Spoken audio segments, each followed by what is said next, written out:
morning. You're welcome.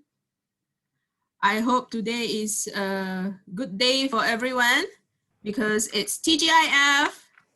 So what we are having today is just some entrepreneurial talk. We have three entrepreneurs with us here, Brian, Chan, and also Coyle. So it's just going to be a casual talk. We are not going to do anything complicated. We are not going to go anything that is so in-depth that nobody else understands. It's just going to be a casual talk. So it's going to be a good Friday morning for all of us. Our three entrepreneurs here, are we all good to go? Yes. Chan, Brian, Cole, are we all good to go? Yep. Yes. Okay. Ready. Yeah, nice. Okay. Actually, what we want to look at when it comes to entrepreneurship, it's a lot of time we are looking at the what is this called? Motivation. Like there are so many career options that we can choose from. We can be engineers, doctors, so on and so forth. But why would you choose to be entrepreneur? I mean, this is questions that I always like to ask entrepreneurs. Why want to be entrepreneurs? What's the motivation behind? What do you think? I mean, anyone can start. Who wish to have a good sharing here? I think because of love to owe the money. No, I'm just kidding. Basically, for me, right, I think I just want to take control and then make directions and organize all my things, my career. So always aiming to form an ideal, sustainable business. I see. Yep. So the controlling power to own a business is the urge, the motivation behind. In fact, it's the money, of course. Yeah, definitely. But to do a startup, it's not easy. I mean, the money doesn't roll in like, I start today, it rolls in tomorrow. You need a little bit of hardship, a little bit of endurance, a little bit of those recipes. But how about you, Brian? What do you think? Well, if talking about the motivation, to be very frank, I think as a teenager or even like youngsters, right, we always like to fight back, right? We always like to be the opposition. When people say you should go left, then you think you should go right? So that's the motivation, right? So all the while, people would say you should go do this, but then I think that maybe we should do that, right? So, but working for others doesn't give me the kind of like what Mr. Cole has said, like the controlling power to decide what you want to do. So, like you just go and that's the reason why we want to like come out and try to do our own things. Of course, we will make a lot of mistakes, and which I also like to share with you guys later on. But then after all, I think the journey is also quite fruitful. Yeah. Mm-hmm. So it's more towards like a self-satisfaction, if I can say that. Yeah, definitely. Yep. When you see the fruit of your labor, of those little bit of hardship kind. How about Chan? What do you think? For me, entrepreneurship was because I think I was just born into a family which have always been talking about business and how to. I believe like entrepreneurship gives you like a lot of opportunity to learn. It's not easy. For me, it wasn't so much of the money, but more of the freedom. And then after that, I found out that, being an entrepreneur is not really, you have all the time in the world. In fact, it's a 24/7 days a week job, Agree. So yeah, that's the thing. But I think entrepreneurship it's a good step because it allows you to learn a lot of stuff throughout the year. Yeah. I was once told by an entrepreneur that when we had a quick chat, he told me that if we work for people, we probably work 9 to 6 kind of thing. We at least have an evening off, weekend off. But as an entrepreneur, we need to work double the time, 16 hours a day, Yes. and the Yeah, balance is yeah. probably just a little bit of family time and sleeping time. So That's I true. just wonder if it's so time consuming and demanding. And I assume that the satisfaction that we are talking here and also the controlling part of the business, it actually exceed that time of, time consuming part. Would you agree to that? Yeah, definitely. Like it's very time consuming, but ultimately the fruit of satisfaction still, enough to cover, put it that way, enough to cover that kind of probably 16-20 hours a day work.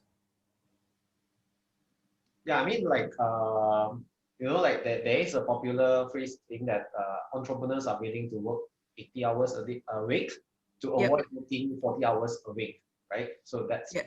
pretty much conclude what is an entrepreneur.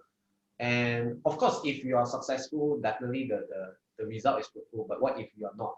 So it's always about, True. right? So, but I'm assume that whoever that want to go into this path, right, they are definitely a risk taker. They are actually anticipating to take some risk just to achieve something they want to like chase for their own dream or for their own result, whatever it is, whether it's satisfaction or whether it's like for the fortune or whatever it is. But there is a risk to take, but I think everyone is actually willing to take that lah. That's the reason why we first going into this entrepreneurship. That's my view. I think apart from Mr. Chan, who came from a more entrepreneurial family background, how about Cole and Brian? Do you people just decide to be entrepreneur, or you people have a family background doing all these entrepreneurial activities? Yeah, my family is doing a, a convenience store. Yeah, I so see. doing the business as well. So yeah, actually, Okay. I start when I start my career, I actually have no idea about to doing sort of entrepreneurs because yeah, maybe later we can talk more later. I will let know up before the pandemic what I'm actually doing. Yeah, sure. That is the thing that I might go first. Go later. Yeah. I just wonder if you don't mind sharing. How old did you start to be an entrepreneur? Like when you first started your business? How old was that? From I, yeah, after you can. yeah, yeah. No, go ahead.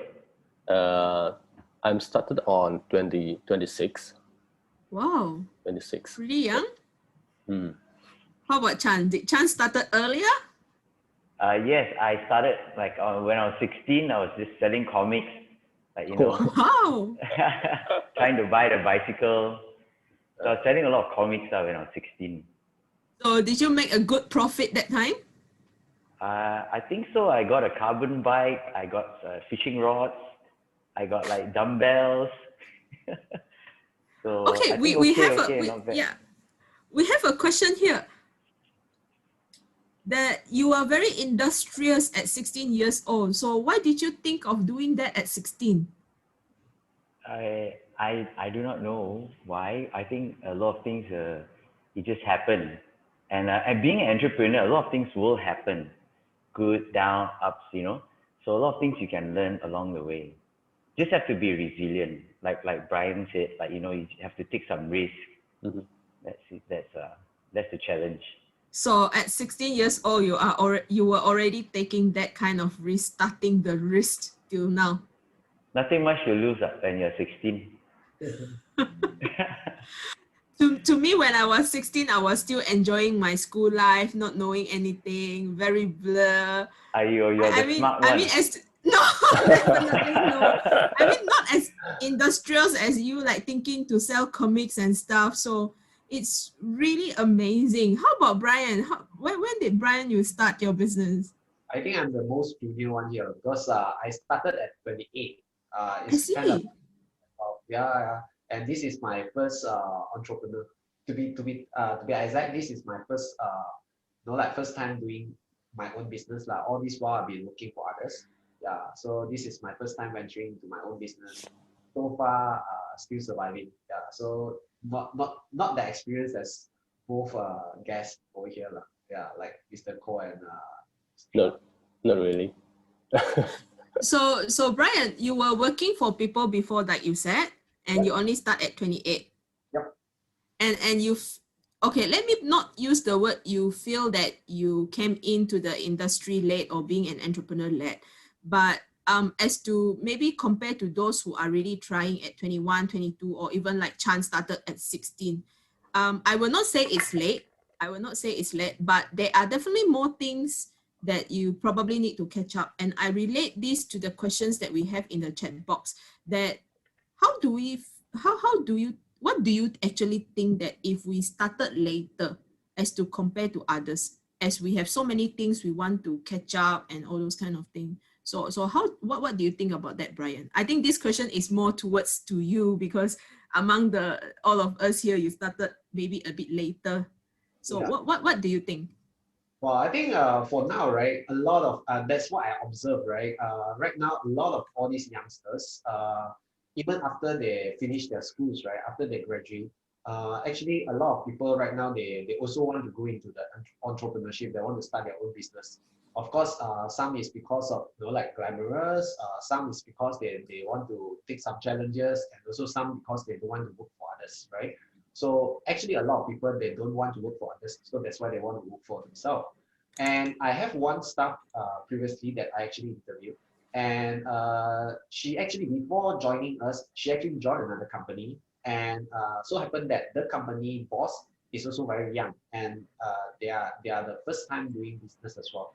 So, but then what she actually reflect to me is that a lot of times because her ex-boss is actually the first timer and is so young and doesn't have too much experience in terms of how do you should be a good leader and stuff like that, because they never work for others, right? So they can't really have the kind of empathy to understand what's the psychology of the employee and stuff like that. What do they really want and all that. So I think that kind of like differentiate when you have some experience, when you have some working experience, as opposed to you have zero working experience. Of course, if you never work for others, then you have to learn from the hard way. Maybe you need to like make some mistake, and then from there you kind of like try to accumulate your experience. What is the right way of leading people and all that. But if you work for others, you kind of like offset the risk to your employer, kind of thing. So to me, that's the difference to me.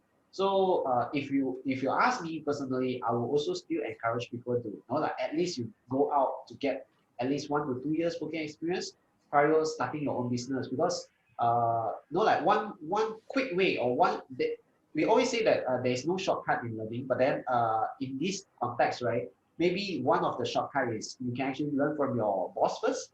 Like you work for others, you try to learn how they actually run the company, how they set up the culture, and then that kind of like set you a stepping stone when you want to venture into your business, so that you can kind of like avoid a lot of costly mistakes. So that's my personal view. Yeah. I see. So for us, we have a lot of students who are really anxious and eager to be running out there to be entrepreneurs.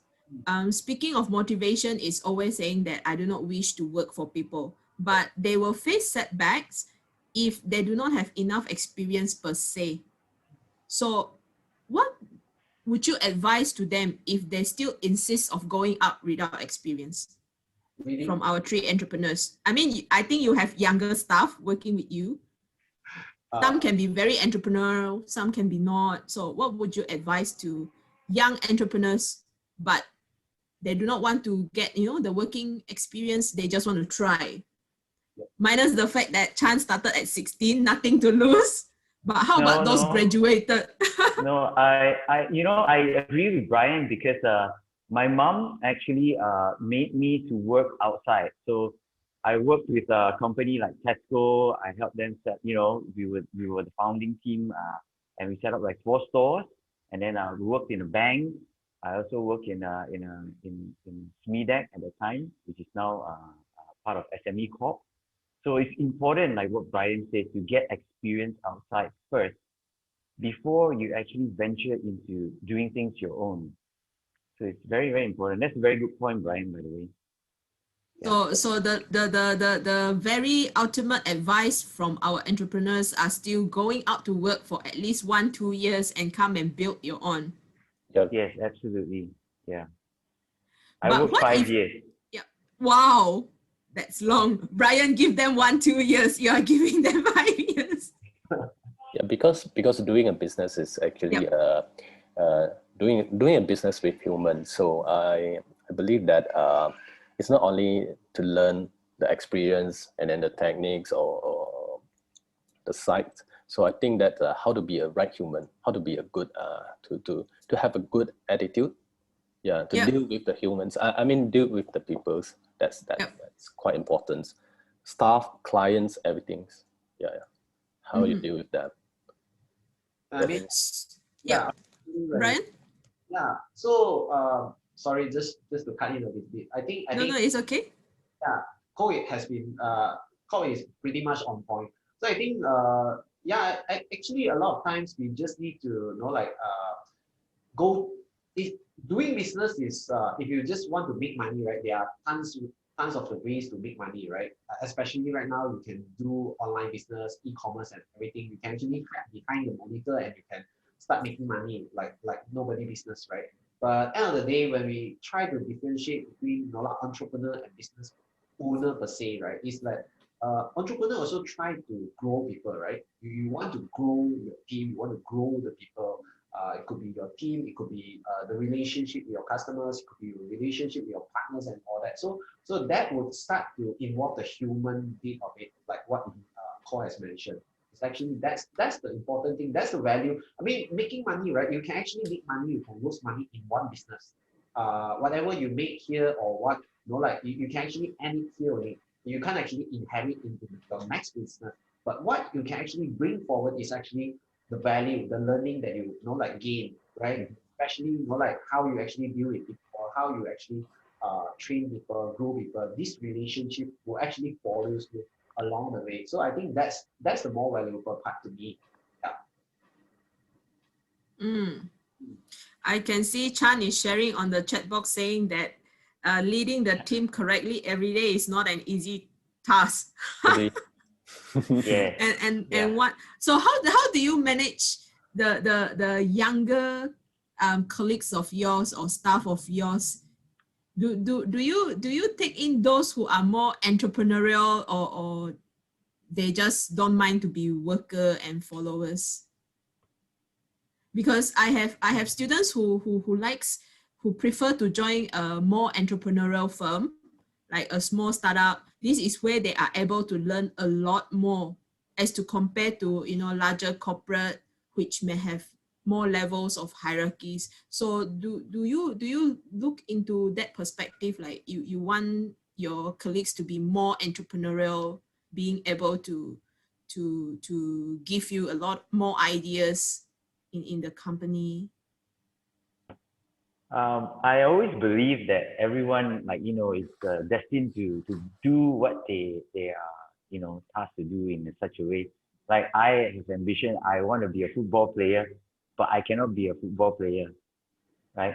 And a lot of people, they want to be entrepreneur, nothing wrong. But however, I believe that, that one also has to find it in themselves to know what they really want to do at the end of the day. What makes them happy. So if my designers, they are happy, I can't force them to be entrepreneur. But to the question, I think if they come in with an entrepreneur mindset, that's always good for a corporation because they take ownership of the business and then they will try to find ways to better the business and better the team. I think that's also a good, thought to have. But don't feel discouraged. Yeah, sure. Well, I think we kind of go very harsh even during the interview session also. It's like we kind of try to filter out the wrong people. We always say that when you try to hire, the first few qualities they will look at is actually attitude.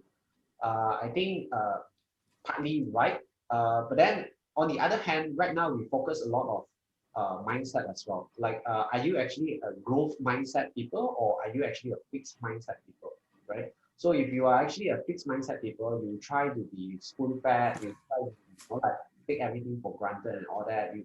You want to take before you give, right? So it's also very hard to grow, right? But then on the other hand, if someone that has a growth mindset, right, then like by blood itself, they already kind of like have the entrepreneurial spirit inside that really, which they are willing to take some risks. They try to like go beyond their comfort zone and stuff like that. Because to be honest, in our organization, we are running a startup, and we are like going like high pressure. We have a lot of changes over time. We are very dynamic, and of course, we also expect our team to be very, very dynamic and flexible as well. So if it's someone with a fixed mindset, it's going to be very, very hard when we want to manage the team, and also when we want to make some changes according to the situation around us, like for example, pandemic, right? So that's the thing, right? So like even before this, to be honest, I never do webinar as well, right? So like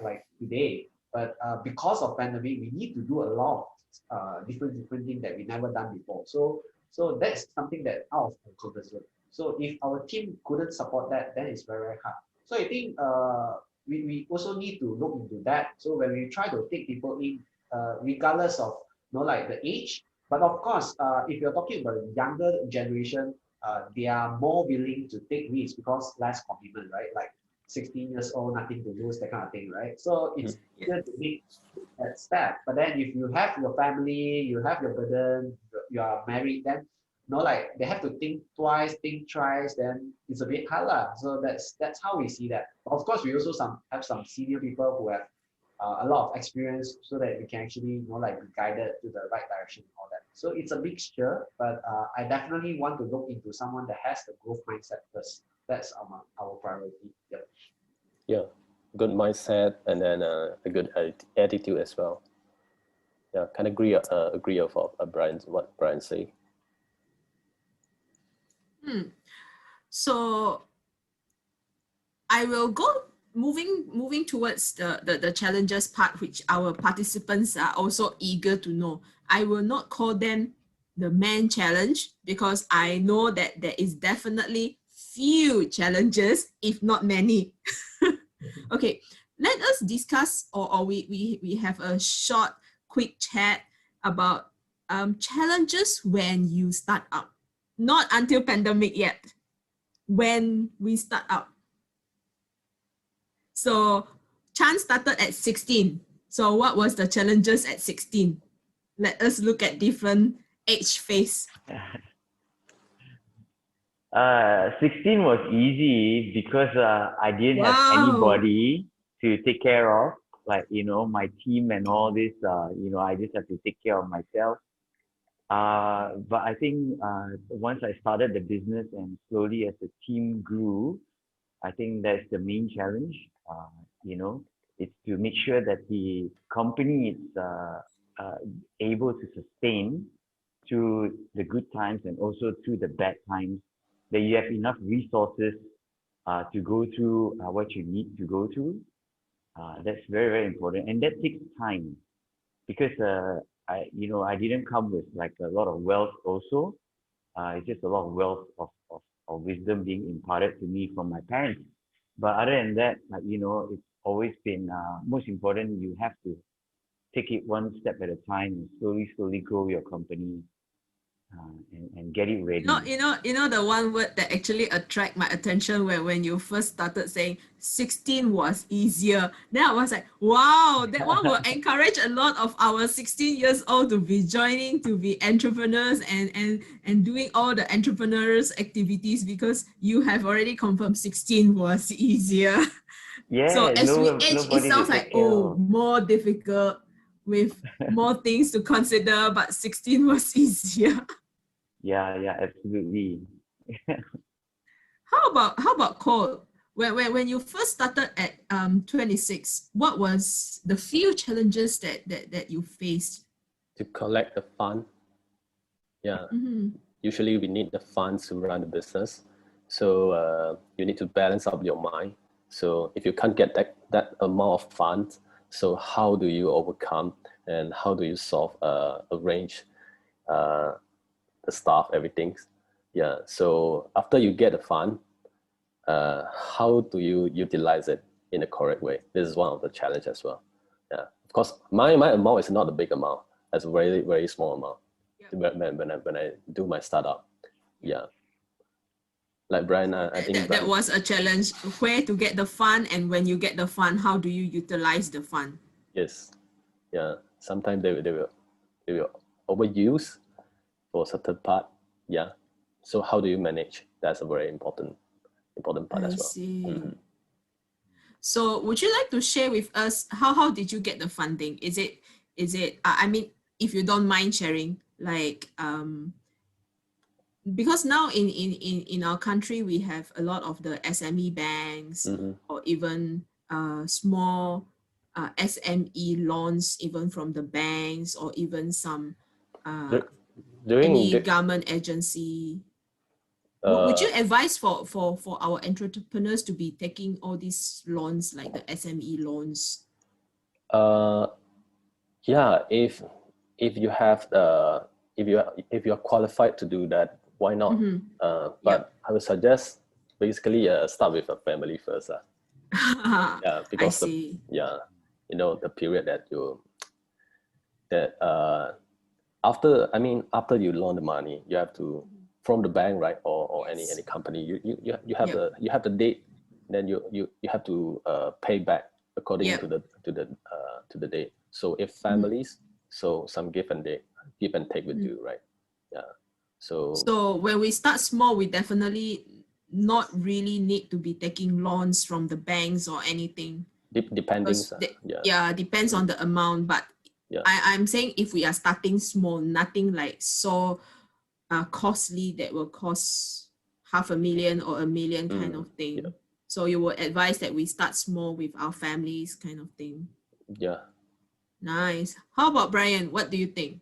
What think is your few challenges when you first started at 28? People will be curious. Like Chan said, more commitments, more thoughts, all those kind of things. 16 was easier. Well, just to set the background, right? When I was 28, I was like, I already got married, and then really, like having my own cars and house to really have to pay the loan every month and all that. The commitment is not that low, but maybe just because of the demon inside my heart, lah. So just like don't want to work, like 9 to 5, that kind of thing. So that's why I jumped out. But of course, the first thing first when it comes to the challenge is, like we thought we take everything too positively, like we can definitely make it within 1 to 3 months, that kind of thing. So a lot of things we just underestimate, especially not taking into account a lot of risks that is actually, like kind of like you can't really see, you unforeseen, that kind of thing. So that's where you start to jump into the hell lah. So I think good and bad, I think, right? Because sometimes we need to take the leap of faith when we want to do entrepreneur. Kind of like you can't really consider too much. But the bad thing is, you might get yourself into a very huge trouble as well. So for my case, I'm not really coming from an entrepreneur background. I don't really take business school, that kind of thing. So I'm actually a technical people. I'm actually doing programming for more than a decade, that kind of thing. So I can communicate well with machines, but not to human. So the first thing is actually, like getting to this part, like how should I actually deal with the customers? How should I, even at the very beginning, I even, like refuse to talk to the customers. I get someone to talk to them.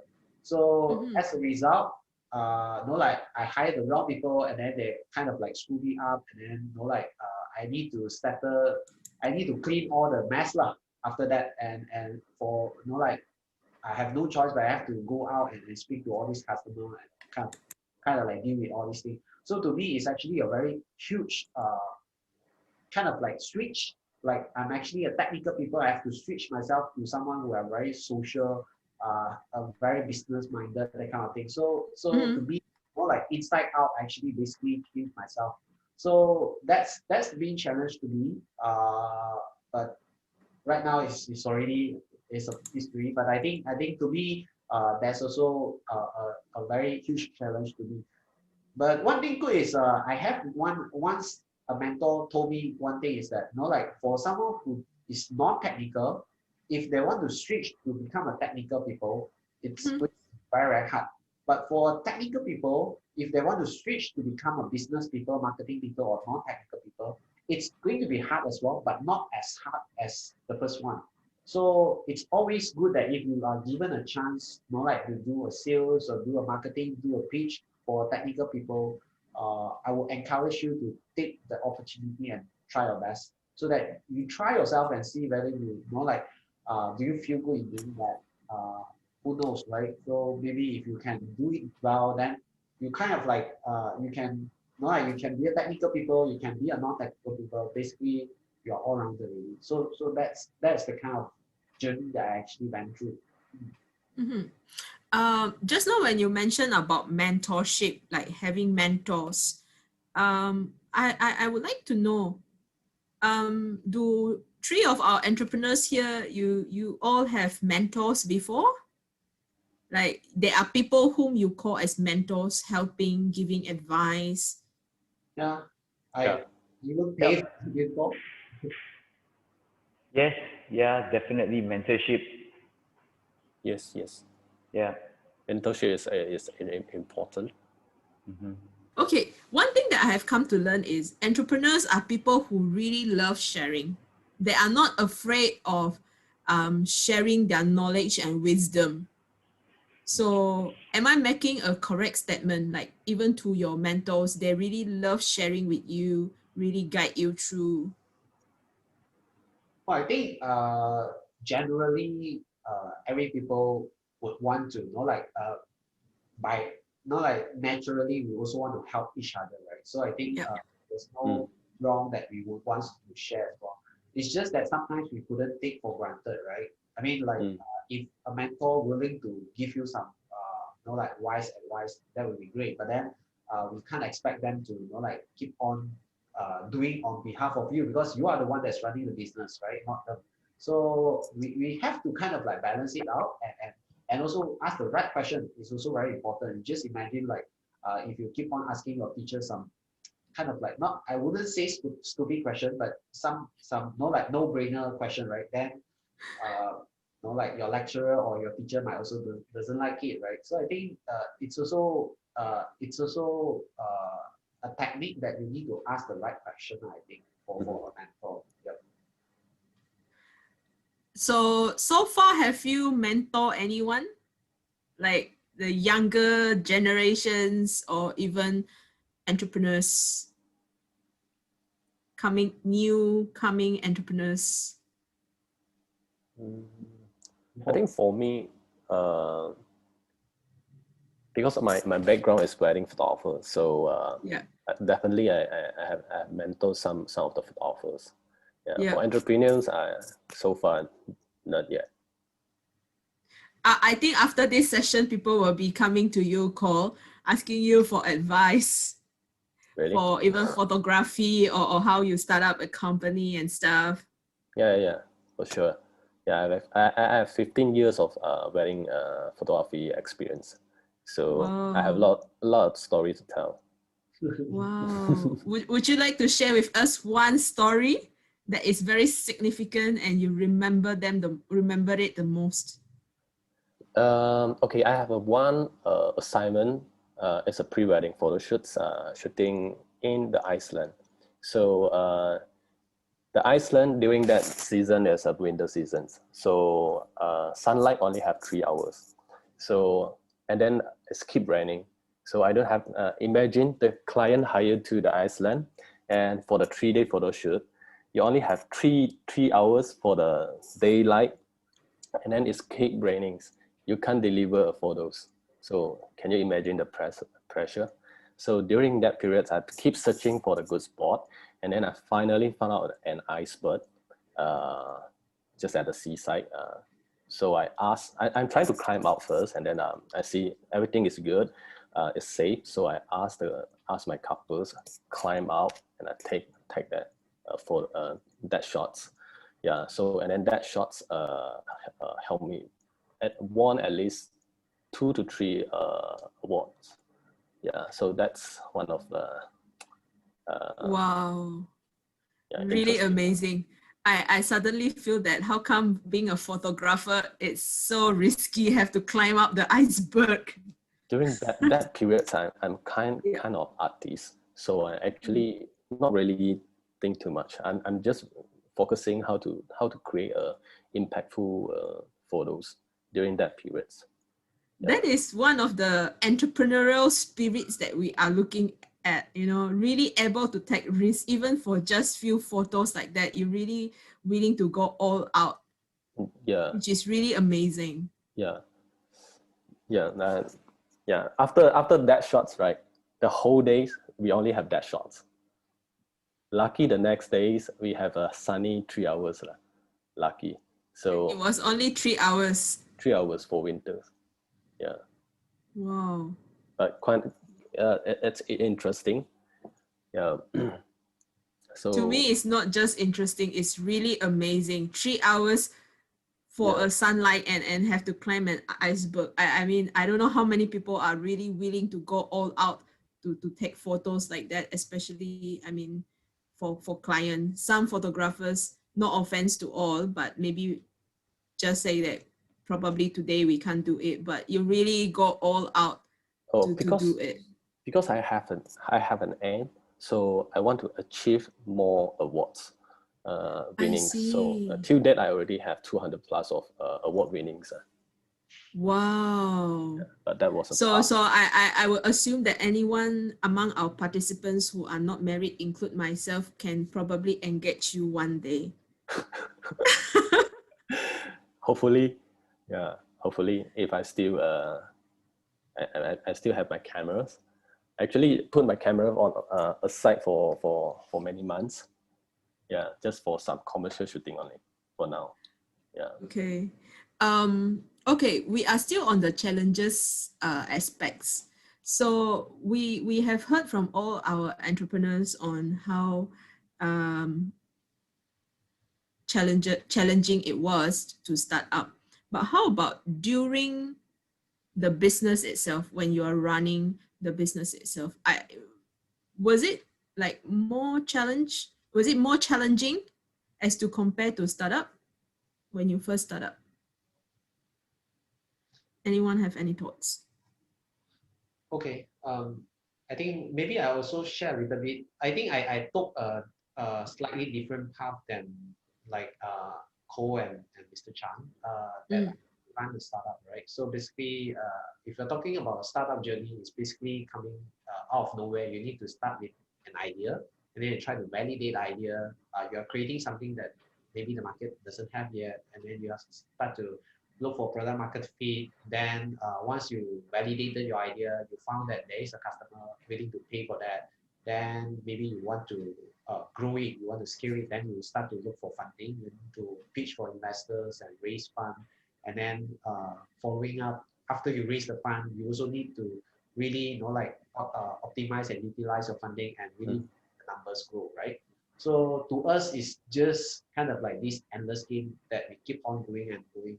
So of course, different every different phases also have their own challenges. Like fundraising could be also very challenging. That you need to pitch people and you have to convince people that take their money from out of their pocket and put inside your pocket is not easy. Like taking 100 ringgit and 1,000 ringgit is not easy as well, but less harder. I mean easier. But if you are taking like 1 million or 100,000 out of their pocket, it's harder lah. So that is also a challenges there. But after you take the money, a lot of people thought that after you raise money, it's end of story already. No, it's actually just getting started because now you are taking a lot of money, a lot of others people money. You kind of like feel committed already. You can't really simply spend the money because you are spending others' money. You are not spending your own money already, and you are really feel kind of like accountable and responsible for others because people actually put their hope and put their confidence on you. They are counting on you to really make a fortune for them, right? So they're really looking at you. How are you going to grow your business So actually that is also the next challenges whereby, you know, you doesn't have anyone that's actually chasing you, but you kind of like have to chase yourself as well, because you don't know when one day they will just knock your doors and say, hey, how your business is doing. You know, like a lot of people, we you know, as a business talk, small talk, we start with that greeting, right? But if just imagine if your investor start with that, hey, how your business is doing, it's not really, you know, like a greeting lah. It's actually also kind of like try to check, are you actually doing well or not? Are you actually spending my money well or not? That kind of thing. So that is also very kind of like quite tension also lah. So to me, the challenges is all these things whereby you need to keep on chasing numbers. We are chasing on numbers every month, and we still have to grow. So we have to keep balancing every aspect, and also have to look into the numbers. So yeah, I mean, like for my business, we keep on looking at numbers. Yeah, we are selling accounting software. So basically, numbers is our friends. We have to be friend with the numbers already. Yeah. So Brian, actually out of curiosity, right? You were saying that when you are taking funds from other people, making use the money, so on and so forth, and people will come and ask, how are you utilizing my money, so on and so forth. How do you handle that kind of stress, and how do you tell them off? Like, you know, I'm using your money, yes.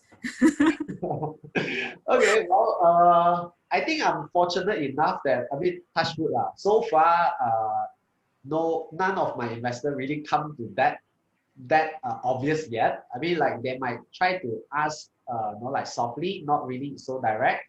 But I think also thanks to my team, they are actually performing well as well. So we show them with result. So I think they also kind of like quite satisfied. So they don't really come to me. Instead, we are actually showing them that yeah, we are making progress. We are actually showing our traction and all that. So they are also quite comfortable and quite confident with that. So I think ultimately, still back to the root thing, whereby if you take people's money, you really want to grow a business. So make sure you really do it correctly and do it seriously, not taking the money and spend like nobody's business, go and, you know, like go for entertainment, buy a car, buy a house, not that type. I think we're pretty good lah, right? So I think, yeah, to me, it's just focus on what you're doing, just be focused and grow your business. That's the thing. To me, that's the thing. Yeah. What, Chan, what do you think during the business? Agree. Because previously Yeah. I saw from the chat box you were saying about sustainability itself, which is a big word, sustainability for a new business or startup. So would you like to share with us? Yeah. I agree with Brian. Actually, like, you know, you really have to go through the beginning period. It's not easy. And then when you have like inflow of money, whether is it from a loan or from investors that you've gotten, or maybe you landed your first big job, like, you know, do not spend the money like, you know, like by buying like a fancy car or whatever. You can treat yourself, like, you know, nothing wrong with that. But always save for the rainy day. That's very important. It took me 7 years to basically stabilize my business. Like, you know, like after 7 years, then only I can see, okay, it's a bit more stable than a startup. Like, you know, starting is easy, but again, like sustaining it, that's when the real challenge comes in. You know? So So yeah, save for so the so how rainy did day. you, sorry to interrupt. So how did you sustain the 7 years, the one that you so-called less stable for the 7 years? How did you manage it? Did you feel like, is it not too stressful to be going through 7 years? 7 years is a long time. Yeah, my business is 18 years already now. 18. We're on the So you, 18th year. Yeah. okay, so the first 7 years was the one that didn't give you a very enjoyable thing, or you were still enjoying the challenges in the 7 years. I think enjoy also. I think balance is important. Like, you know, you being an entrepreneur is not only about thinking about your business all the time. Yeah. You have to have a good balance of your life. You know, Mhm. you have to have a very good exposure to everything, and keeping yourself, you know, really, really balanced in that sense. I think that's important. You know, if not, you just get too pressure. You know, just thinking Mm. about business, thinking about work. You know, so take your time off, like, you know, do the things that you want to do. Being an entrepreneur also allows you to have a flexible time. So sometimes when business are not good, then you take your time to go and do something like maybe diving or explore yourself, you know, and then come back with like a new vision, new ambition, new strength to go through that period. How about Cole? How long is your business now? For my current business, we actually start up from last year. It's quite new. It's very new. Yeah, but I'm agree with Mr. Chan's. Yeah, so when you're having the business is not good, you really need to put up yourself for a corner. You can do the sport, you can do anything, any activities that after that you come back with a new visions. Yeah, this is very important. Yeah. You start up during the pandemic year Yeah. 2020. Okay, now we will go to the pandemic season. What was the vision that you saw that time? Well, in 2020. to be honest, yeah, like what I say before the pandemic, I'm actually a wedding, one-man show wedding photographers in Singapore. So along the 15 years of journeys, I have been keep doing the operations such as marketing, meeting clients, photo shooting, photo editing, all by myself. So to be honest, during that period, I don't really plan for my futures. Only focus to get a good pictures and fight for the awards during that period. So as you know, the pandemic, so the photography business is affect a lot. So I think there's a lot of cancellations and deposit refunds requested from the clients. So and then I realized that I there's something I have to do. I have to change. Yeah. So not saying that I stopped my photography business. I'm still there. So I diversified my business to another classifications. So now my company is basically is providing the one-stop solution for those small and medium company to converting their business from offline to online. So we are doing the e-commerce website setup, website revamp, graphic design, digital marketing, products photo shoot or video photo shoots. So yeah, so basically the company now is just nice to build for the pandemic. I don't think so just for the pandemic, because I think the e-commerce thing is going to be in the future, the future. So to me, you have probably started at the right time. I mean, it was pandemic, but you have started the right time, because we are actually all moving towards technology and digitalizations and all those kind of things. So I can see that you are going into the future already, that we never expect that we will have webinar. All these whilst we only have the face-to-face kind of seminar, those things. Yeah. So to be honest, I'm actually quite enjoying to be an entrepreneur, because you have to keep learning. You have to build a network. Yeah. So you have a chance to meet those fantastic persons like brands, chance. They have a lot of things I need to learn from them also. Yeah. Likewise, vice versa. Yeah. Vice versa. So how is Chan and Brian coping with pandemic? Well, Brian, you can go first. Yeah. No, Chan, you go first, please. I go first. Okay. Well, if you know Switchbox, we are actually an events and activation agency. So we do it for a lot of brands. We do for brands like Sephora, like, you know, the girls who know Sephora. We do for brands like Nike, DG, a lot of big brands. And when pandemic struck, like, you know, everything just stopped. So 2020 has been a very challenging year for us. And then 2021 also, we expect it to be equally as challenging. However, we have diversified business, so that helps, like, you know.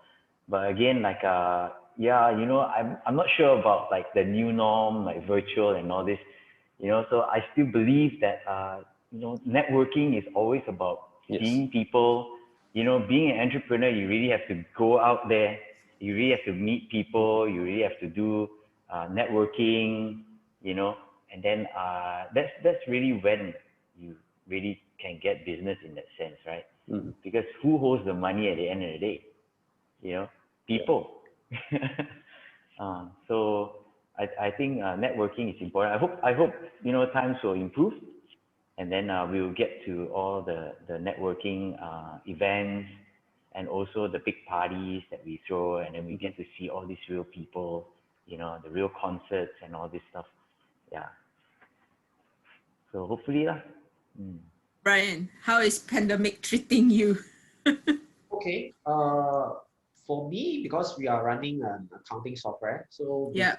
we are selling software, and it's actually a cloud software.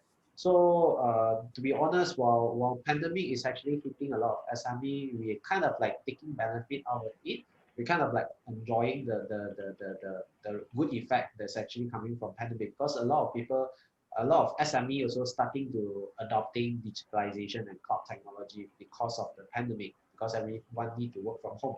So that kind of like increase our take up rate as well. So and to me, my team basically they are a remote team, so we can actually easily work from home and can actually work behind the monitor and can still get the business in. So it's not that really not like disruptive per se for our business. While it on the other hand, we are actually kind of like getting some bonus over there lah, right? But then of course we also have to be like what Mr. Chan has said, we have to be prepared for the rainy days, right? So I mean, of course, right now because of the pandemic, a lot of cloud product is actually coming out. I mean, like Zoom. I mean, previously we don't even know what is Zoom, right? So and now it's like everybody definitely knows it's Zoom. So these are all the product that coming out of nowhere. Then of course that also kind of like increase the competition as well, right? So even some of the brands, some of the companies that never do cloud product right now, they also start to switch their strategy, come to compete with us and all that. So for us, what we need to do is we just have to be focused, like what I say. We just have to be focused, and we know that what we are doing, and we just have to do it right lah. And building a product, to me, it's very straightforward. I mean, you just have to build a product that people love, right? So if you build a product that is not valuable, your customer will just ditch it sooner or later. Then your business is not going to be sustainable, right? Because the product is not sustainable. So just focus on building the right product, building the good product. Then I think it's doing fine for us. We're actually doing fine for that. Yep. Nice, because a lot of business are really not sustainable during the pandemic, but it depends on certain industry though. It's not always one industry that got hit badly and then the other will be affected. In fact, some are benefiting from pandemic. Like coal started in 2020, probably the best time to start. Logistic is making money, and existing e-com are making money. So it was really interesting. And we have one questions here. What is the best practice that do you think business schools can teach entrepreneurship to our students? So do you think that academics should have some, you know, entrepreneurship experience before they can teach? I think this is one advice for myself. So what kind of advice three of our entrepreneurs can share with me here? Maybe I go first. Yeah, sure.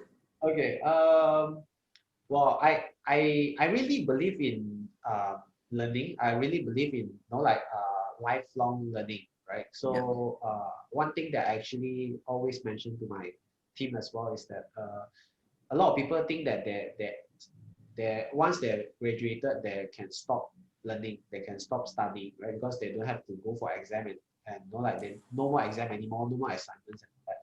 But in actual fact, that's where you start to learn, right? So in our company itself, we have one culture called book club. So that means every week we actually allocate 2 hours for everybody to actually sit down and learn something new. Everybody will just take a book, or sometimes it could be video sharing, sometimes it could be like a topic sharing and all that. So to me, if you cannot have the real experience, at least we need to keep on, like um, extracting or absorbing experience from others. But a lot of times when we say, when it comes to the academic part, we tend to focus on the larger corporate. Like we try to learn from Jack Ma, try to learn from Elon Musk, right? So of course, the path is so different, right? We don't expect we can grow another Elon Musk or Jack Ma in the school so easily, right? But the higher chances is we might grow more, Mr. Chan, Cole, or even myself in the team. So the mindset and the game altogether is actually very different, right? So I think talking to the peers, talking to the like-minded people, and we can always understand the insight, understand what's the best practice, and that kind of we can also pass this on to the students, and I'm sure that this is going to be beneficial for everybody. Yep. Thank you so much, Brian. I really appreciate it. Yeah. How about Chan? Any advice for myself and all our academics here? Okay, when maybe I just go back to some of my experience when I was studying. I did my university in Michigan, and then during that time it was 97, and then I told my dad, I said, "Hey Dad, I want to buy this car." And he said, "Hey, what car is that?" I said, "Oh, this is a Camaro." He said, "What car is that?" I said, "Don't worry, Dad, it's only 11,000 US dollar. That time was 2.5. So it's like 21,000. Okay. And then as soon as he said, okay, the 97 crisis hit, and then the ringgit went up to almost 5, So there goes my car. I have nothing. And then I actually, after that, I worked 3 jobs. So I was delivering newspaper on the weekend, in the winter. I was a car mechanic, yeah. And then I was also washing dishes, really washing dishes, until the university gave me a certification, So that's how I got by my university. But also most importantly, I remember one of the lecturers was really supportive of me. He said you can focus in your studies, but also take time to go out and learn and do a few jobs, so that you get some real world experience. And then most important, I think, as a lecturer, I think the love that you can show to them, the concern, that will help. That helped me to go through this period of my time. So I think that is good. Besides theory, I think you really need to get on to some real experience. And most important is discipline.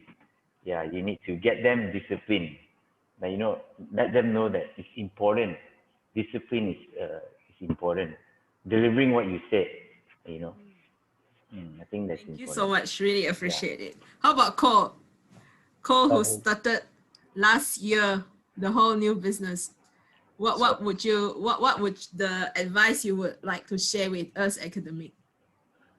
I think like what Mr. Chan says, more real experience is very important. And then learn to know how to build a networking. Networking is very important. So learn how to build and how to farm the networking, the relationship with the networking. Nice. Okay. We are almost time. We are 1 minute to close. So I will not do any extension of the time, but the 2 things that I need to do before we close. One thing is I would like to share with our participants here or even our entrepreneurs here. If you are interested, this is not part of any advertisement. This is just purely an interest that I would like to share because I myself, I read and I love networking with entrepreneurs so that, I learn from the experience and I get to share with my students. So there is an upcoming KL Summit 2021. If anyone interested, you can just Google. I will put on the chat box here, KL Summit 2021. You can just Google if you're interested and you can just register for it. And there is networking session, virtual networking session. So with a minimal fee, it's not so expensive. They have corporate, they have individual fees. So, you know, you can just go there and enjoy the networking. They have mentors there. So if there is no questions, we will close for today. But lastly, before we close, I would like to have all of our participants to on the camera so that I can take a screenshots of your beautiful faces, and that will probably just take 2 minutes kind of thing. Shall we? Can you send me the photo? Sure, definitely will. I'll send it to Connie and Connie will share it with you. Thank you. Thanks.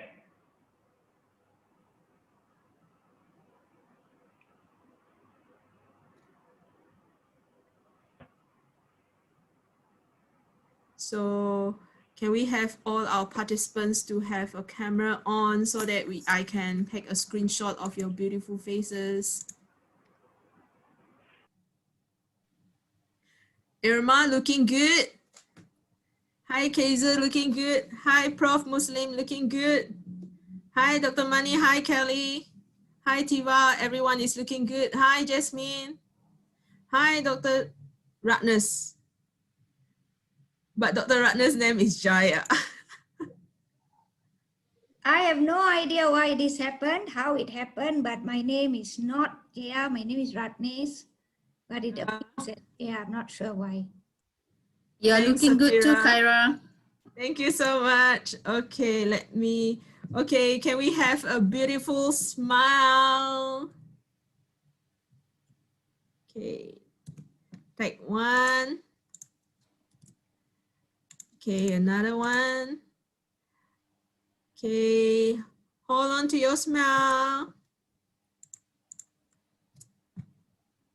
Okay, last one.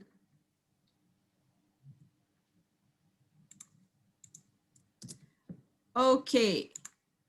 Thank you so much, everyone, for today. Thank you for joining us. We really appreciate it. And I hope to see you all again. Well done. Thank you, everyone. Thank you. Thanks, Thanks, Chan. everyone, for Thanks, joining. Cole. Thanks, Thank you. Brian. Thank you. Okay. Bye-bye. Bye-bye, Bye. everyone. Have a good day. TGIF. See you guys around.